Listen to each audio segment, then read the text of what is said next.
오늘의 정치권 이슈 살펴보겠습니다. 유용화 한국외대 초빙 교수, 신성범 전 의원 두 분과 함께하겠습니다. 어서 오세요. 안녕하세요. 이재명 경기지사가 출석한 국정감사 어제 열렸고요. 내일도 열립니다. 어제 열린 국정감사 끝나고 나서 여야의 평가 엇갈리게 나오고 있는데요. 여야의 목소리 먼저 듣고 오겠습니다. 자평하신 게 아니라 자뻑하신 것 같고요. 뭐 결정적인 한 방이 없었어요. 예, 헛방만 있었죠. 아, 그래요. 김용판 의원이 새로운 거 하나 내놨었죠. 예. 내용도 믿을 수 없고 예. 메신저도 믿을 수 없고 예. 국감장에서 그거를 터뜨렸던 김용판 의원도 과거 전력 때문에 믿기 상당히 어렵다. 그리고 국민이 다 지켜보고 있는 국감장에서 거기 하계회 수준의 네. 사실은 뭐 작품을 들고 나온 것 아니겠습니까? 어제 내용이 의원들은 또 자기들이 하고 싶은 말을 했고, 또 이재명 도지사는 도지사대로 자기 하고 싶은 말을 하다 보니까 이게 각자 다른 이야기를 한 거죠. 네. 그리고 또 답변 태도에 문제가 있었던 것이 어제 김용판 의원이 국제 마피아 조직에 관한 이야기를 했을 때 이재명 도지사가 굉장히 낄낄거리고 있는 모습이 비쳤는데 그것은 국정감사장의 국민의 대표 기관인 국회의 국정감사장에서 할 태도가 아니죠.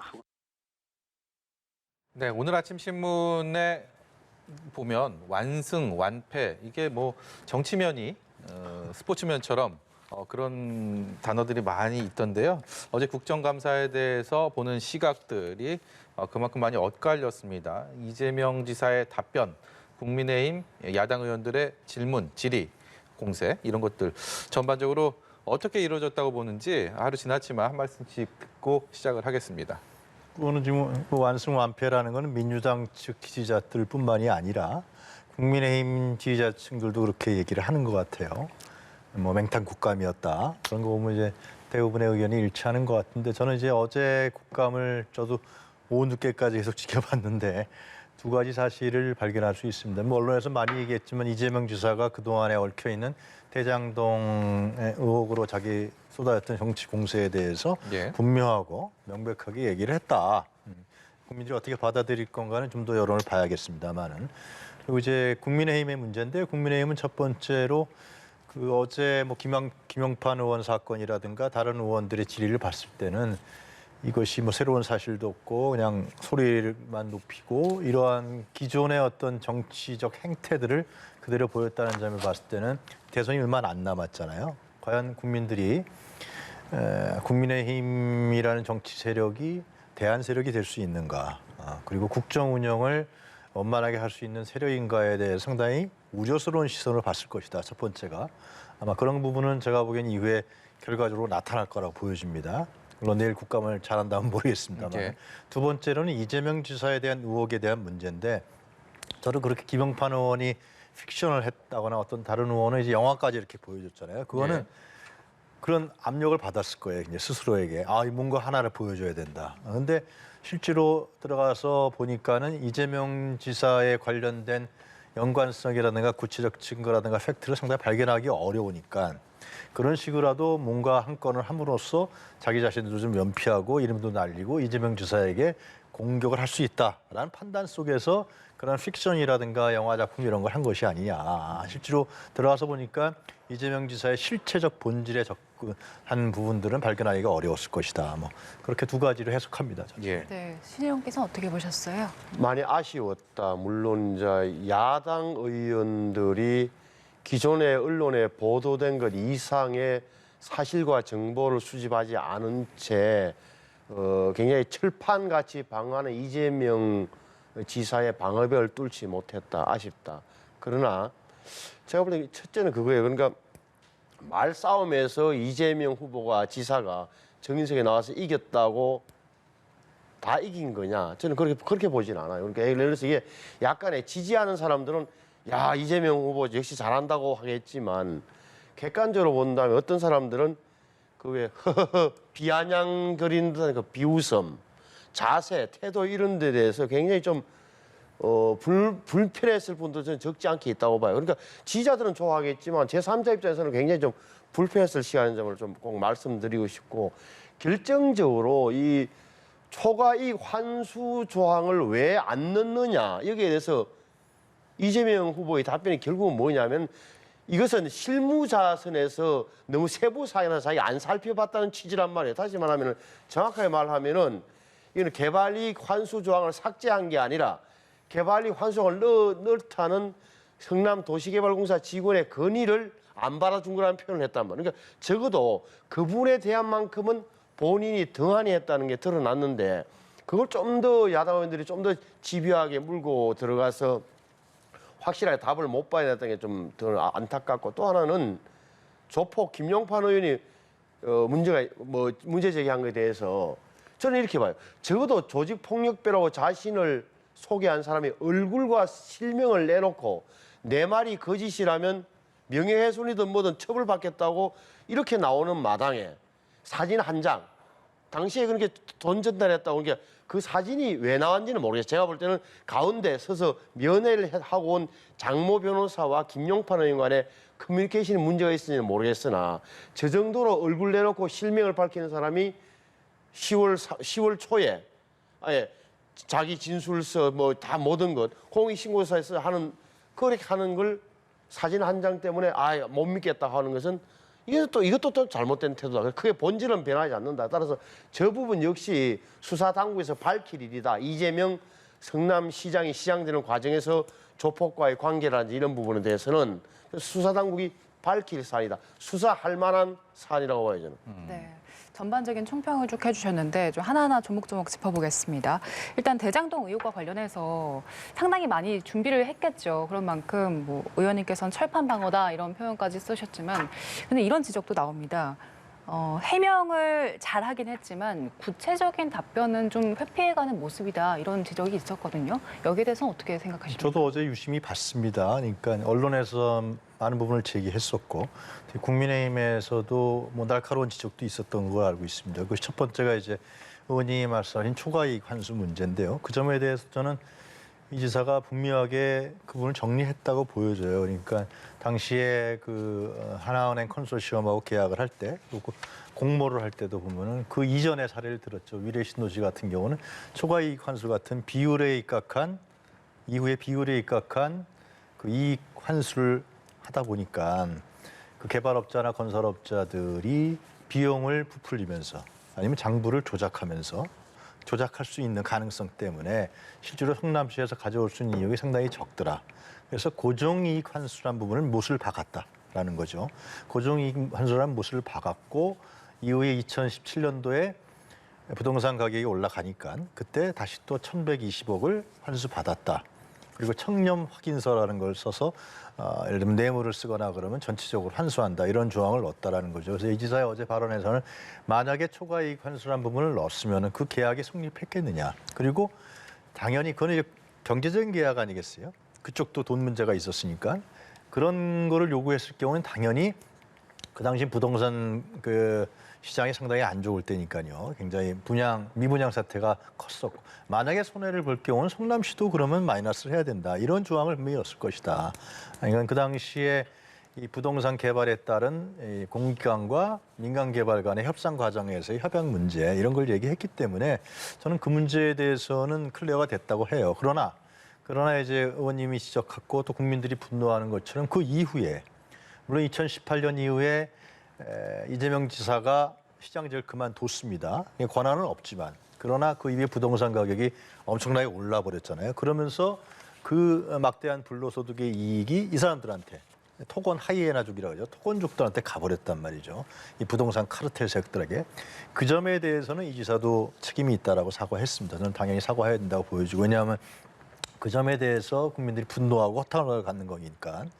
그래서 좀 더 진전됐다. 물론 이 지사도 얘기했지만 저도 진전됐다 그러면은 향후에 어떻게 구체적으로 할 것인가 이런 부분도 제시했지만은 그 점에 대해서 국민들이 궁금해하는 거고 전 두 가지라고 봐요. 국민들이 궁금해하는 것은 그렇게 막대한 세력을 가져간 그 유착 세력 관계는 도대체 누구냐, 어떤 사람들이냐라는 문제고 두 번째는 앞으로 어떻게 그런 문제가 일어나지 않게 할 것이냐는 문제 그리고 그 부분에 대한 책임은 누가 질 것이냐는 문제. 이런 부분 아니겠어요? 이런 부분들을 어제 물론 이 지사도 얘기하고 많은 의원들이 얘기했지만 이런 부분들이 향후에 더 분명하게 밝혀져야 되고 대선 과정에서도 이 부분이 심도 있게 후보들 간에 논의와 논쟁에 대할 사실이 아니냐 그렇게 생각합니다. 예. 당초 그 대장동 국감이라는 이 정치적인 프레임에서는 살짝 비껴가 있었지만 어제 국정감사 질의와 응답 중에서 가장 주목을 끌었던 부분은 앞서서 신 의원께서도 말씀하신 것처럼 김용판 의원의 질의와 그러니까. 거기에 대한 이재명 지사의 답변 태도였습니다. 그것이 오늘 이 시간까지도 계속 회자가 되고 있는데 일단 김용판 의원이 이 사진에 대해서 잘못했고 본인이 확인을 잘 못했다. 그래서 착잡하다. 이런 신경까지 밝혔고 민주당은 여기에 대해서 뭐 윤리 제소까지 얘기하면서 역공을 가하고 있는 상황입니다. 그리고 이재명 지사의 이에 대한 또 답변하는 과정에서 답변 전에 뭐 이렇게 웃었던 크크크 거렸던 이 부분에 대한 것들도 얘기가 많이 있는데 김용판 의원의 이 부분 뭐 사억에 대해서 수사의 필요성은 언급은 하셨지만 그 현장 경험이 있는 국회 전직 의원으로서 왜 이런 실수들이 되풀이되는 걸까요? 어떤 욕심들이 이런 게 발현이 되면 이렇게 되나요? 앞서 말씀드린 김용판 의원이 이제 제보를 받았겠죠. 그 장모 변호사한테서 이제 받았는데 저 사진을 결정적인 실수는 저 사진을 마치 박철민이라는 그 수감자가 2000 몇 년도에 이재명 시장에게 혹은 뭐 후보에게 전달된 현금 사진인 양, 전달된 사진인 양, 현금 찍은 것인 양, 이 캡션 사진 설명을 잘못한 거예요. 이게 그건 지금 좀 왜 그런지는 모르겠으나 분명하게 둘 사이에 장 변호사와 김용판 의원실 사이에 뭔가 좀 잘못됐다. 하지만 제가 그때 말씀드리지만 이 사안은 저것은 하나의 실수라고 보더라도 그건 저는 본질이 아니라고 보는 거예요. 그건 실수라고 보는 거고 저 사안 그러니까 이재명 시장이 어찌됐건 주변에서 조직 폭력과의 연관성 이 굉장히 이렇게 정도로 논의된 사람이 별로 없어요. 다시 말하면은 2010 시장 된 시절부터 이 박철민의 주장이긴 합니다만 2007년 이전에 야인 생활 때부터 이미 어떻게 보면 이제 뭐 성남 마피아파라는 이 조직의 사건 소개를 받고 수임하면서 굉장히 공생 관계가 돼 있다는 이런 취지잖아요. 그리고 박철민의 주장에 의하면 약 20억 원 정도의 정치 자금도 뭐 대줬다, 편의도 제공하고 이런 거니까 이게 어제 오늘의 이야기가 아니고 성남에서는 꽤 소문이 난 사안이라 그래요. 그리고 아시다시피 이재명 지사의 후임 성남시장 은수미 현 시장도 이 문제 때문에 기소도 되고 재판도 받았던 기억이 납니다. 다시 말하면 그 조폭 조직으로부터 운전기사, 차량 비용과 차량을 제공받았다는 그 혐의가 있었거든요. 그러니까 뭔가 이상하고 지금 이재명 후보의 수행 비서인 김모 씨도 조직폭력에 연관돼가지고 폭력처벌법 전과가 있다 이런 이야기.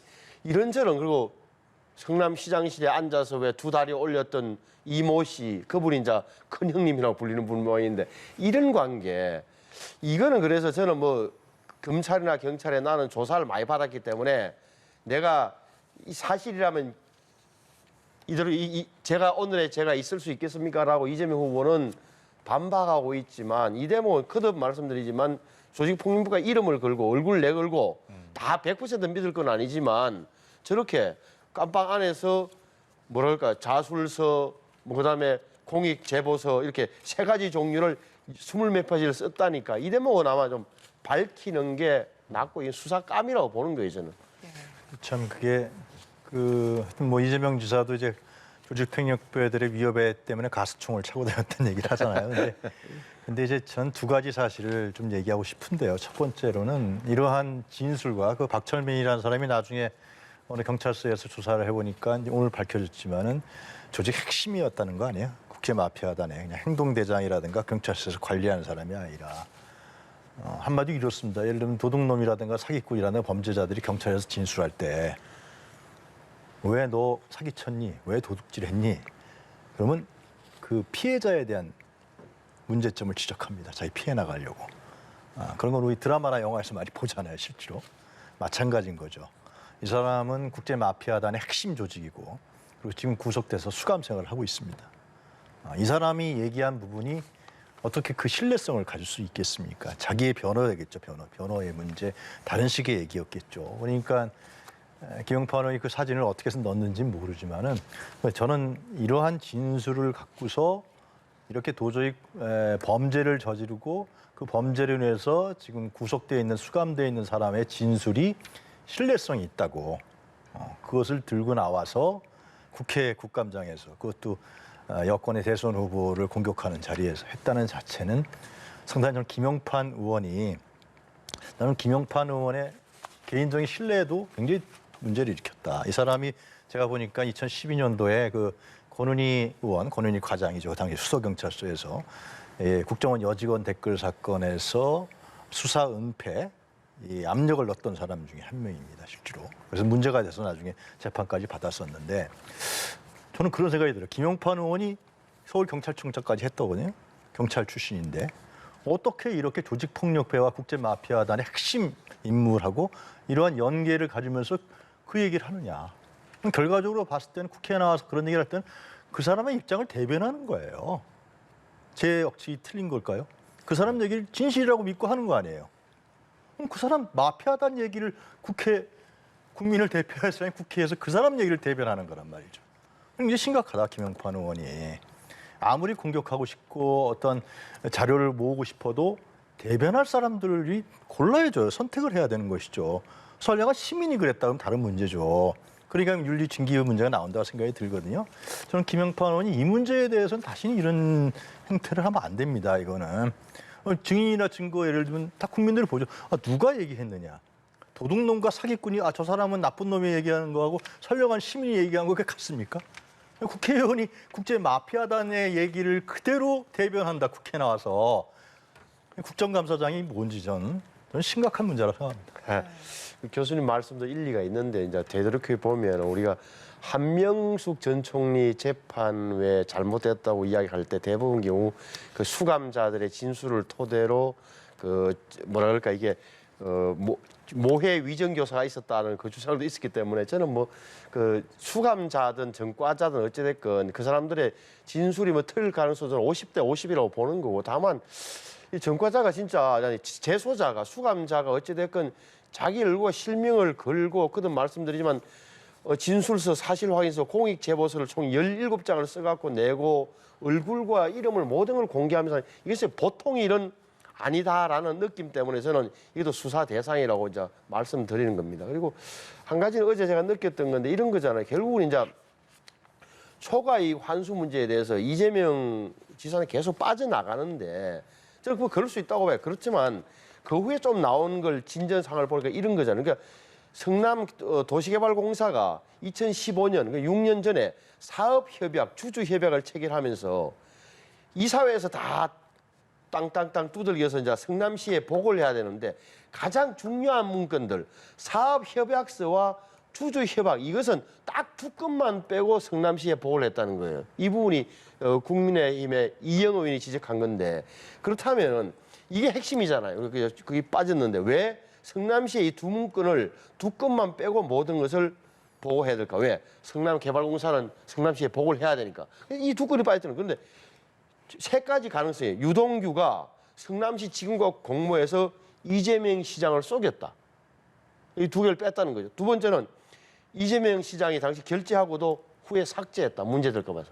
가능성이에요. 세 번째, 유동규가 은밀하게 이재명 시장에 직보했을 것이다. 이 세 가지 가능성은 사실상 현실적으로 남아있는 거란 말이에요. 그래서 저는 이 부분에 대해서도 좀 더 내일 있을 국토교통위 국감에서 좀 더 밝혀져야 된다고 보고 결정적으로 저는 이재명 후보가 어제 한 이야기 중에 중요한 대목이 본인은 그러니까 애초에 성남시가 확정이익만 받으면 되지 민간업자가 초과이익을 많이 가져가든 적게 가져가든 그것은 그 사람들끼리 나눠먹기로 한 것이기 때문에 나는 관여 안 했다는 이 표현이 지금부터 처음부터 끝까지 되는 거예요. 그러니까 초과이익에 대해서는 이재명 씨는 최소한 관심이 없었던 것만큼 분명한 거예요. 네.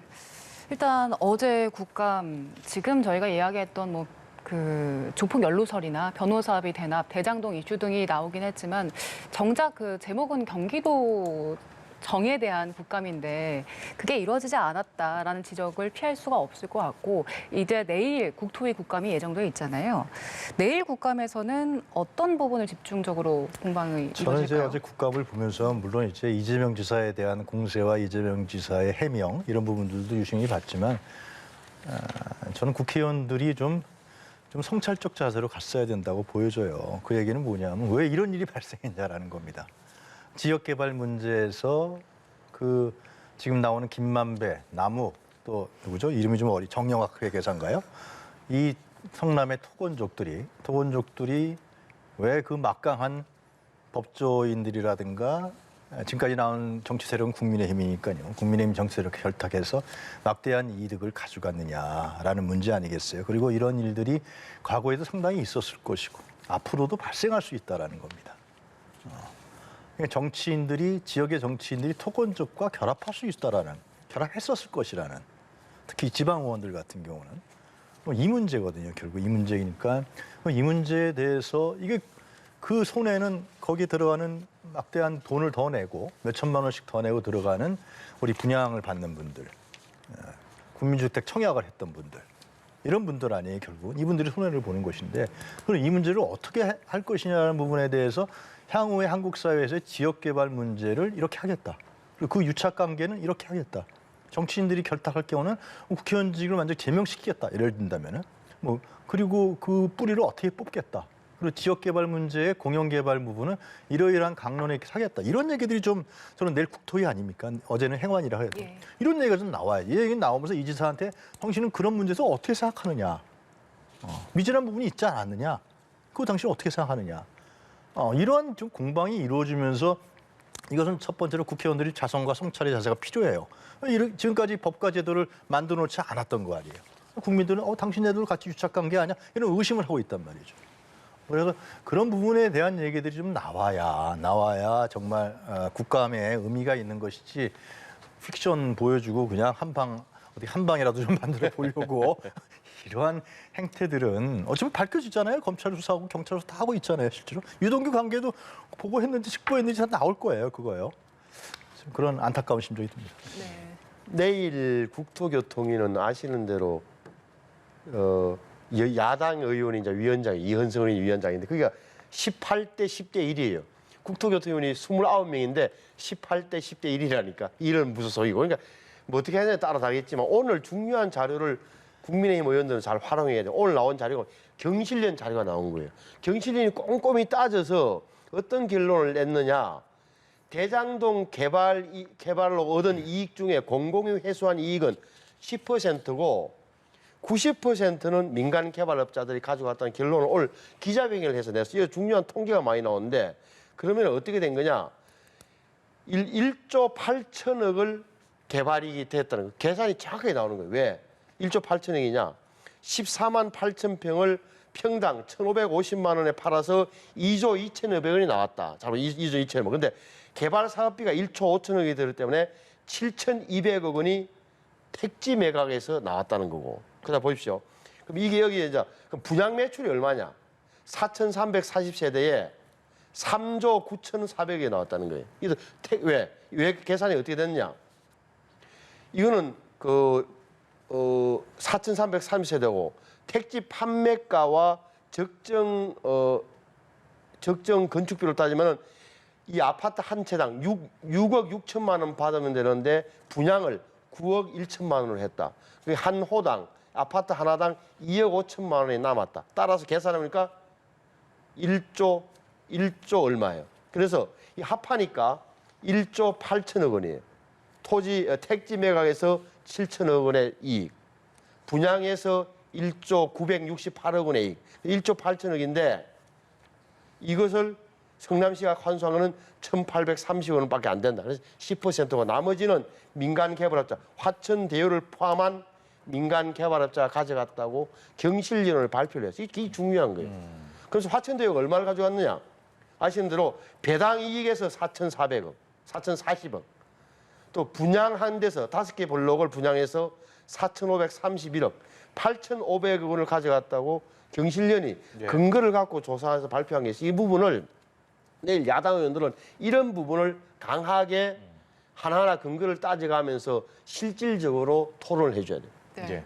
마지막으로 이거 하나만 짚고 넘어가겠습니다. 국민의힘 TV 토론회가 계속해서 진행이 되고 있는데 어제 또 진행이 됐었죠. 마수 토론 진행되는 모습 어떻게 보고 계시는지 그리고 앞으로 어떻게 흘러갈지 총평을 좀 들어보겠습니다. 저는 다행히 이제 특징들이 다 나올 정도로 되고 있는데 윤석열 후보에게 많이 지지가 몰렸지만 윤석열 후보도 굉장히 두툼하게 방어를 잘 하는 것 같고 다 특징이 있다. 특히나 유승민 그다음에 원희룡 후보의 돋보이는 이런 부분도 분명히 있어서 저는 국민들 관심이 많이 끌고 있다. 당장 어제 부울경하고 내일이 아마 대구 경북일 겁니다. 그러면 부울경과 대구 경북이 어찌됐건 국민의힘의 당원들이나 분포가 많은 거니까 영향이 클 거다. 결국은 제가 볼 때 계속 가면 갈수록 정책 논쟁을 통해서 코로나 이후에 우리나라를 어떻게 끌고 갈 것인지에 대한 저는 그런 부분에 토의가 집중될 거라고 믿습니다. 네, 오늘 여기까지 듣도록 하겠습니다. 지금까지 유용화 한국외대 초빙 교수 신성범 전 의원이었습니다. 고맙습니다.